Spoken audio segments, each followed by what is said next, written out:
பொது இடத்துல நிறைய சண்டை வருது. அது புரிதல் இல்லாமல் வருதா, இல்லை எதனால அந்த பொது இடத்துல சண்டை வர்றதுக்கான காரணங்கள் என்னன்னு தெரிஞ்சுக்கலாமா சார்? ரொம்ப இன்ட்ரெஸ்டிங்கான கேள்வி. சண்டைன்றது வந்து பார்த்தீங்கன்னா அண்ணன் தம்பிக்குள்ளே வரும், ரெண்டு நெருங்கிய நண்பர்களுக்குள்ளே வரும், முன்ன பின்ன தெரியாத ரெண்டு பேருக்குள்ளே வரும், பக்கத்து வீடு அக்கத்தில் வரும், பங்காளிகளுக்குள்ளே சண்டை வரும், ரெண்டு பேர் வாகனத்தில் போகும்போது முட்டிக்கிட்டாங்கன்னா அதனால் வரும், ஒருத்தர் முந்துறதுக்கு போய் ரோட்டில் சண்டை வரும். அப்படின்னு சண்டையில் பல வகையான சண்டை உண்டு. அதில் பார்த்திங்கன்னா ரொம்ப இன்ட்ரெஸ்டிங்கான சண்டைன்னு பார்த்திங்கன்னா, ஒரு இடத்துல ஏதோ ஒரு பிரச்சனை நடக்கும், சம்மந்தமே இல்லாமல் இன்னொருத்தர் போய் தர்மடி போடுவார்.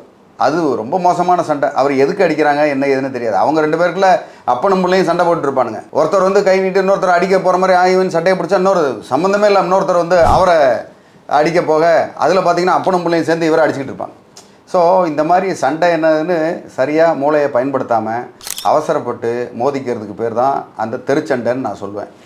சார், இப்போ பொது இடத்துல நடக்கிற சண்டைகளெல்லாம் நம்ம எப்படி தான் இப்போ சமாளிக்கிறது சார்? அதாவது தனி மனித ஒழுக்கம்ன்றது வந்து கண்டிப்பாக ஒவ்வொரு மனிதனுக்கு வேணும். தனி மனித ஒழுக்கம் இல்லாத எந்த ஒரு சமுதாயமும் பெருசாக வரவே முடியாது. நீங்கள் வந்து ஒருத்தர் ஒரு ரோட்டில் போய்கிட்டே இருக்கிறாரு, அவர் ஏதோ தவறாக ஒரு சின்ன தவறு தெரியாமல் பண்ணிட்டாருன்னா அவரை கையை நீட்டி அதை அவர் இவருன்னு அசிங்கமாக திட்டி சம்மந்தமே இல்லாமல், இவருக்கு அதுக்கு சம்மந்தமே இருக்காது, சம்மந்தம் இல்லாமல் அவங்க பாட்டுக்கு இது என்ன கேட்டால் தெருச்சண்டை போடுற நிறைய பேர் வந்து மனநோய் உள்ளவங்கன்னு நான் சொல்லுவேன். ஸோ அந்த மனநோய்க்கு வந்து மருத்துவர்கிட்ட தான் போகணுமே தவிர வக்கீல்கிட்ட போகக்கூடாது. புரியுது சார். சார், இப்போ சண்டை வந்தால் சமாளிக்கலாம் அப்படின்னு சொல்லிட்டீங்க. இப்போ நடுவில் ஒருத்தர் போனாலும் அவர் மேலேயும் பிரச்சனை வருது.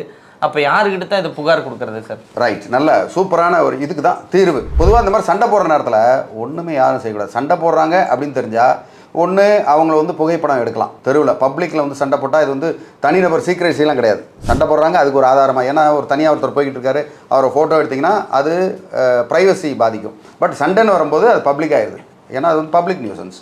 அப்படி இருக்கும்போது ஒரு ஃபோட்டோ எடுத்துக்கலாம். இல்லைனா ஒரு 100க்கு ஃபோன் பண்ணி இந்த மாதிரி இந்த இடத்துல இந்த வாகனத்தில் வந்தவங்க ரெண்டு பேரும் மோதிக்கிட்டு பொதுமக்களுக்கு இடையூறாக இருக்காங்க அப்படின்னு 100க்கு ஃபோன் பண்ணி சொன்னீங்கன்னா அதுக்கு குறைஞ்சது உங்கள் அதிகபட்சம் பார்த்தீங்கன்னா ஒரு 25 செகண்ட் கூட ஆகாது. இது வந்து உண்மையிலேயே ஒரு மிகப்பெரிய ஒரு சேவை. 25 செகண்ட் அந்த தெருவில் போகிற ஒவ்வொருத்தவங்களும், இல்லை நம்ம நாட்டில் இருக்க ஒவ்வொருத்தவங்களும், ஐயா நம்ம ரோட்டில் போகும்போது சண்டை போட்டால் அடுத்த 2வது நிமிஷம் போலீஸ் வந்துடும், நம்மளை வந்து அரெஸ்ட் பண்ணிடுவோன்னு தெரிஞ்சால் அவங்கவுங்க வேலையை பார்த்துட்டு போயிட்டே இருப்பாங்க. ஸோ அதுதான் வந்து பிரச்சனை. ஏன்னா திடீர்னு அவங்க ஒரு ஹீரோ ஆயிடுவாங்க. திடீர்னு ஒரு ஹீரோ, ஏன்னா ஹீரோவே ஒரு பெரிய அரசியல்வாதி ஆகும்போது இவங்க வந்து ஒரு ஹீரோவாக அப்படி ஒரு ப்ரொஜெக்ஷனுக்கு வந்துடுவாங்க. அந்த இடத்துல அந்த அது ஒரு மாதிரியான என்ன கேட்டால் அது வந்து ஒரு மனநோயின்னு சொல்லுவேன். அந்த மனநோய்க்கு வந்துடுவாங்க. மனநோய்க்கு வந்து இந்த மாதிரி ஒரு பிரச்சனையில் ஈடுபட்டு பல பேர் சம்மந்தமே இல்லாததுக்கெல்லாம் ஜெயிலுக்கு போய் நான் பார்த்துருக்கேன். நிறைய இடங்களில் நம்ம பார்க்குறது வந்து அந்த வாடிக்கையாளருக்கும் விற்பனையாளருக்கும் பொது இடங்களில் நிறைய பிரச்சனை வந்துடுது. அந்த மாதிரி வர சண்டைகள்லாம் எப்படி சமாளிக்கிறது? அது வியாபார சண்டை. நீங்கள் வந்து தெருவில் ஒருத்தர் வந்து ஒரு வியாபாரம் பண்ணிக்கிட்டு இருக்காரு, பொருள் வாங்க வர்றவங்க வந்து ஒரு விலை நிர்ணயம் சொல்கிறாங்க. விலை நிர்ணயம் அதில் வந்து இவங்களை சரியாக கவனிக்கலை, வாடிக்கையாளரை சரியாக கவனிக்கலை, அது போகலை செய்யலைன்னு போய் அந்த மாதிரி பிரச்சனைகள் வரும். இல்லை ஒரு சில நேரங்களில் பார்த்தீங்கன்னா ஒரு ஷாப்பிங் மாலே இருக்கும், அதில் ஒரு வாடிக்கையாளர் ஒருத்தர் வர்றாரு, அவரை சரியாக கவனிக்காமல் வேற ஒருத்தரை கவனிக்கிறாங்க அப்படின்னு வரும்போது அதில் தகராறு வர்றது வாய்ப்பு இருக்குது. ஸோ சண்டைகள்ன்றது வந்து நீங்கள் 10,000 வகையாக நம்ம வந்து சண்டைகளை வந்து கிளாஸிஃபை பண்ணலாம் ஒன்றும். ஸோ சண்டையை பொறுத்த வரைக்கும் அது வந்து ஒரு நியாயமான ஒரு விஷயத்துக்கு நீங்கள் தட்டி கேட்குறது அதை சண்டைன்னு நம்ம எடுத்துக்க முடியாது. ஆனால் வெட்டி வேலைக்கு சம்மந்தமே இல்லாமல் ரெண்டு பேரும் மோதிக்கிறதுன்றது தான் நான் வந்து இந்த இடத்துல மனநோயின்னு சொல்கிறேன். சார், இப்போ பொதுமக்களுக்கு நடுவில் வந்து இந்த குடிச்சிட்டு வர்றவங்களோட சண்டை தான் இப்போ நாளுக்கு நாள் அதிகமாகிட்டே வந்துட்டு இருக்குது. இந்த மாதிரி சண்டைகளில் நம்ம எப்படி சமாளிக்கிறது, எங்கே புகார் கொடுக்கறது சார்? பொதுவாகவே இந்த குடிச்சிட்டு வர்றவங்க சண்டையெல்லாம் பார்த்தீங்கன்னா அதுவும் வந்து ஒரு வகையான மனநோய் தான். அவங்க என்ன பண்ணுவாங்க, ரொம்ப பயந்தவங்களாக இருப்பாங்க. ரொம்ப பயந்தவங்க குடித்தோடனே அவங்களுக்கு வந்து பயங்கரமான ஒரு வீரம் வந்துடும். அந்த மாதிரி பூஸ்ட் ஆகும்போது பார்த்தீங்கன்னா சம்மந்தமே இல்லாமல் ரோட்டில் வர்றவங்கள சண்டை போடுறது, சண்டைக்கு அழைக்கிறது, இந்த மாதிரி நேரங்களில் அகெயின் அதுக்கும் வந்து இந்த மாதிரி 100 தான் 100க்கு ஃபோன் பண்ணி இந்த மாதிரி நியூசன்ஸ் பண்ணுறாங்க ரோட்டில் அப்படின்னு தேவையில்லாமல் அவங்ககிட்ட போய் பஞ்சாயத்து பண்ணி நம்ம இப்போ ரெண்டு பேர் என்னை பொறுத்த வரைக்கும் 2 பேர் சண்டை போட்டுக்கிட்டு இருக்காங்க. ஒருத்தர் பைத்தியக்காரன்னு வச்சுக்கோங்களேன், மனநலம் பாதிக்கப்பட்டிருக்காரு, இன்னொருத்தர் வந்து அவர் கூட சண்டை போடுறாருன்னா கரெக்டாக 2 நிமிஷத்துலேருந்து 5 நிமிஷம் கழிச்சு புதுசாக வந்து ஒருத்தர் பார்த்தாருன்னா 2 பேரில் யார் மனநலம் பாதிக்கப்பட்டவங்கன்னு அவங்களுக்கே தெரியாது. அதுதான் முக்கியமான விஷயம்.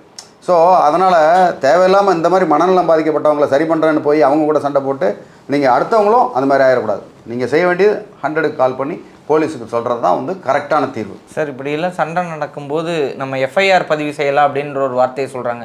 அப்போ எஃப்ஐஆர் அப்படிங்கிறது பொதுவாக எதுக்கு, அதை எப்படி பதிவு செய்ய முடியும் சார்? கண்டிப்பாக இந்த மாதிரி ஒரு தவறு செய்யும்போது எஃப்ஐஆர் போலீஸ் வந்து அவங்கள கூட்டிகிட்டு போய் பப்ளிக் நியூசன்ஸில் கண்டிப்பாக அதை அவங்க எஃப்ஐஆரை ஃபைல் பண்ணி அவங்களுக்கு வந்து 3 மாத தண்டனை கூட போலீஸால் வாங்கி கொடுக்க முடியும். நீங்கள் வந்து யாராக இருந்தாலும் இந்த மாதிரி புகார் தெரிவிக்கலாம். பல நேரங்களில் வந்து காவல்துறையில் என்ன பண்ணுவாங்க, போனால் போட்டோம், இவங்களை வந்து மாணவர்கள் தானே, சின்ன பசங்க தானே, இவங்களோட வாழ்க்கையை வீணாகக்கூடாது. ஒரு சில பேர் கெஞ்சுவாங்க, எங்கே குடிச்சிட்டு நான் தெரியாமல் பண்ணிட்டேன் அப்படின்னு காலில் விடுவாங்க. அதனால் மன்னிச்சு விடுவாங்க. என்னை பொறுத்த வரைக்கும் நான்லாம் வந்து அதை அக்செப்ட் பண்ணவே மாட்டேன். என்ன காரணம்னா, மன்னிக்கிறதுக்கு போலீஸ் அதிகாரிகளுக்கு என்ன அதிகாரம் இருக்குது? முதல்ல அவங்களுடைய வேலை என்ன, எஃப்ஐஆர் போடுறது. அதுக்கப்புறம் மன்னிக்கிறதும் அவங்கள விடுதலை பண்ணுறதும் வந்து நீதிமன்றத்துக்கிட்ட தான் இருக்குது. அவங்க தான் பண்ணணும், காவல் அதிகாரிகள் பண்ணக்கூடாது. ஆனால் பல நேரங்களில் வந்து இதை காவல் அதிகாரிகள் பண்ணுறத பல நேரங்களில் நான் அதை கேள்விப்பட்டிருக்கேன், பார்த்துருக்கோம், செஞ்சுருக்கேன். ஸோ அந்த இடத்த வந்து அதை காவல் அதிகாரிகள் வந்து திருத்திக்கணும். அவர்கள் நல்லவர்களாக இருப்பார்கள், பட் இருந்தாலும் சமுதாயத்துக்காக நீங்கள் என்ன சட்டப்படி செய்யணுமோ அதுதான் செய்யணுன்றதை இந்த நேரத்தில் நான் உங்களுக்கு சொல்கிறேன். சார், இப்போ ஒருவேளை காவலர்கள் வந்து அந்த எஃப்ஐஆர் ஏற்க மறுக்கிறாங்க அப்படின்னா என்ன பண்ண முடியும்? பொதுவாகவே இந்த மாதிரி சண்டையில் ஒரு தனி நபராக இந்த மாதிரி விஷயங்களை வந்து நம்ம தலையிடுறதுக்கு வந்து கொஞ்சம் நம்ம சிரமமாக இருக்கும் நார்மலாக பார்த்தீங்கன்னா. ஆனால் பொதுவாக வழக்கறிஞர்கள் வந்து பல நேரங்களில் அதே வேலையாக நம்ம இருக்கிறனால என்ன பண்ணுவாங்க அப்படின்னா, மேலதிகாரிக்கு இது சம்மந்தமான புகாரை சொல்லுவாங்க. ஃபார் எக்ஸாம்பிள் வந்து இன்ஸ்பெக்டர் அதை செய்ய தவறும்போது ஏசியும் அதை செய்ய தவறும்போது டிசிட்ட இந்த மாதிரி சொல்லி அது சம்மந்தமான நடவடிக்கை வந்து மேலும் எடுக்க முடியும்.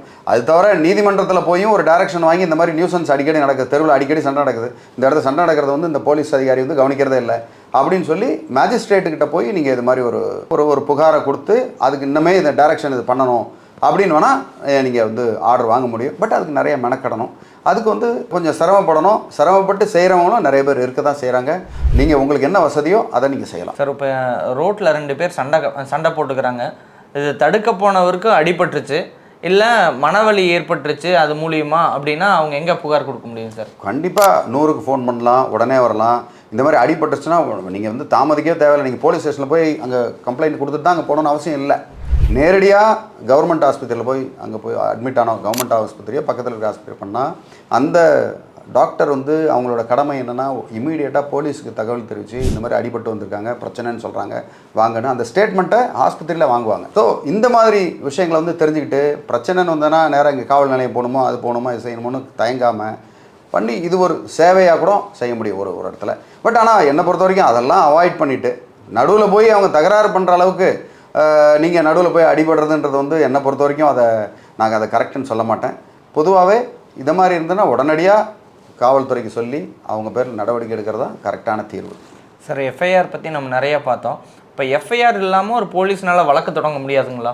எஃப்ஐஆர் போடுறதுக்கு முன்னாடி ஒரு கம்ப்ளைண்ட்டுக்கு வந்து சிஎஸ்ஆர் கொடுப்பாங்க, கம்யூனிட்டி சர்வீஸ் ரெஜிஸ்ட்ரின்னு சொல்லுவாங்க, அதை கொடுப்பாங்க. அதை வச்சே வந்து ஒரு விசாரணையை தொடங்க முடியும். விசாரணை தொடங்க அதுக்கு முகாந்திரம் இருக்கா இல்லையான்றதை பார்க்குறதுக்கு. ஏன்னா வந்த உடனே ஒரு கம்ப்ளைண்ட் எடுத்தோடனே எஃப்ஐஆர் போட்டு அப்படி பார்த்தா ஒரு நாளைக்கு வந்து 2000 எஃப்ஐஆர் போடணும் ஒரு போலீஸ் ஸ்டேஷனில். அதெல்லாம் போட்டால் அதை ரெக்கார்டே மெயின்டைன் பண்ண முடியாது. ஒரு சில பேர் வந்து சும்மாவே ஒரு கம்ப்ளைண்ட்லாம் கொடுப்பாங்க, போலியாக கூட கம்ப்ளைண்ட் கொடுக்க வாய்ப்பு இருக்குது. அதனால் அதோடைய நம்பகத்தன்மையை பார்த்து தான் வந்து எஃப்ஐஆர் போட முடியும். அந்த எஃப்ஐஆரை பேஸ் பண்ணி தான் அதுக்கப்புறம் ஃபர்தர் விசாரணைலாம் செய்ய முடியும். சார், இப்போ வந்து சண்டை போடுறதுல வந்து வழக்கமாக ரெகுலராக ஒரு வாரத்துக்கு ஒருக்கா இவங்களுக்குள்ளே சண்டை வந்துக்கிட்டே இருக்கும் அப்படின்னு இருக்கிறப்ப மற்றவங்களுக்கு தொந்தரவாக இருக்கிறபோது இதை தடுக்கிறதுக்காக அவங்க ஏதாவது தீர்வுக்காக வழக்கு போடலாமா? கண்டிப்பாக. அது வந்து இது மாதிரி ஒரு சண்டை அப்படின்னு வந்ததுன்னா கண்டிப்பாக காவல் அதிகாரிகிட்ட ஒரு புகார் கொடுத்து அதுக்கப்புறம் தான் இது பண்ண முடியும்.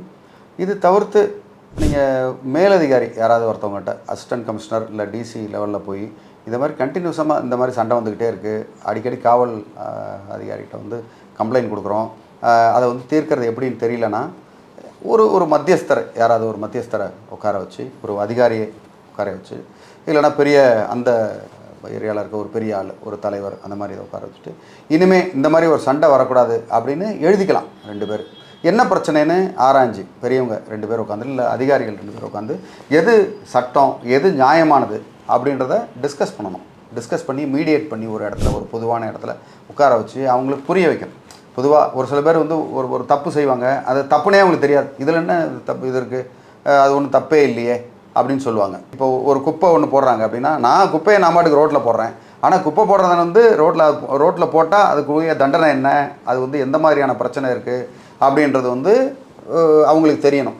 அதை அவங்களுக்கு விளங்க வச்சு இல்லை இது வந்து தவறு, இதை நீங்கள் செய்யக்கூடாது, இது வந்து இந்த குற்றம், அதுக்கு வந்து இவ்வளோ தண்டனை அப்படின்னு தெளிவடைஞ்சு அவங்களுக்கு வந்து சொல்லணும். அது மாதிரி அவங்க தப்பு பண்ணால் கூட அதுக்காக நீங்கள் அவன் போய் அடிக்கிறது, ஒரு சும்மா ஒருத்தர் கீழே குப்பையை போடுறாரு அதனால் போய் டமான்னு ஒரு அடிச்சிடுறது, அசிங்கமாக திட்டுறது, அதுவும் குற்றம். ஸோ இந்த குற்றத்தை நீங்கள் செய்யாதீங்க, அந்த குற்றத்தை நீங்கள் செய்யணும்னு அதை விளக்கி அதை மாதிரி ஒரு இதை வந்து பிரிக்கிறது. அந்த சண்டை இல்லாமல் சண்டையை வந்து தனியாக எடுத்து இது இந்த தவறையும் அந்த தவறையும் வந்து அவங்களுக்கு எடுத்து கூறி அவங்களுக்குள்ள சமரசம் ஏற்படுத்துறது வந்து ரொம்ப முக்கியமானது. அந்த சமரசத்தை வந்து ஒரு நல்ல அதிகாரி கண்டிப்பாக ஒவ்வொரு காவல் நிலையத்திலும் அதை செஞ்சுக்கிட்டே இருக்கிறாங்க. மேலும் உங்களுக்கு இது தவிர்த்து வேறு ஏதாவது இது சம்பந்தமான சிறு சிறு சண்டைகள் பிரச்சனை அது மாதிரி ஏதாவது உங்களுக்கு சந்தேகங்கள் இருந்தால், அதில் ஏதாவது பிரச்சனைகள் இருந்தால் தாராளமாக எனக்கு வாட்ஸ்அப் பண்ணுங்கள், எனக்கு கால் பண்ணலாம், இல்லைனா எனக்கு இமெயில் பண்ணுங்கள். உங்களுக்கு உதவுறதுக்கு காத்துக்கிட்டு இருக்கேன். நன்றி, வணக்கம்.